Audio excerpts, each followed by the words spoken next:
great two-way fit. Like we knew. Talk about some of the things that you did there. You said you worked on AngelList. And you worked on some other things. So like I knew Nivy and Naval when it was only Venture Hacks. I remember I called Nivy about like 3 or 4 years ago when it was just Venture Hacks and AngelList didn't exist, and I was like, dude, you're not gonna get this call very often, but like I want to give you some money like with no strings attached. But you got to come and see me in Kansas City. And I don't know if anybody here knows Nivy, but he's like a hilarious kind of like recluse.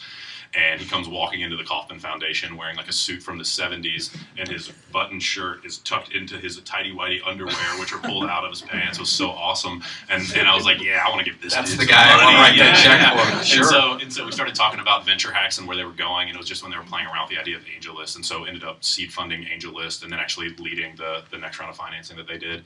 And then did a pretty big deal that actually like helped really grow Startup Weekend, which some of you guys might know as an organization. And we did like a $3 million grant with Startup Weekend and made them really a part of a lot of what the Kaufman Foundation does. And then strangely enough, they ended up playing kind of an integral role in my life as it became about launching Zaarly. Yeah, one more question on AngelList, then I want to get into Startup Weekend.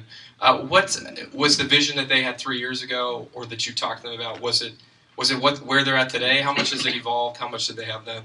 Because they've really, I mean, the last 18 months, I mean, they've really started to kill it. Yeah. Really crisp vision. Those guys are amazing. Naval and Nivy are both like they're super duper sharp guys. Naval had a really clear vision quite early on of what AngelList should be. They'd actually tried to start it before a few years ago, and didn't turn the corner. But the way they came out of the gate this time, like I think actually they have just like fired on all cylinders. I think what they're doing today is what they thought they would be doing today 3 years ago. Yeah. I've interviewed Naval a couple times. We had him a few months ago, and he is. There are very few people that I have met in Silicon Valley that are smarter than Naval Ravikant. He's the man. He's an investor in Zaarly too, so he was in our seed round. It's a good little plug there. Yeah, he's the man. He's great. So.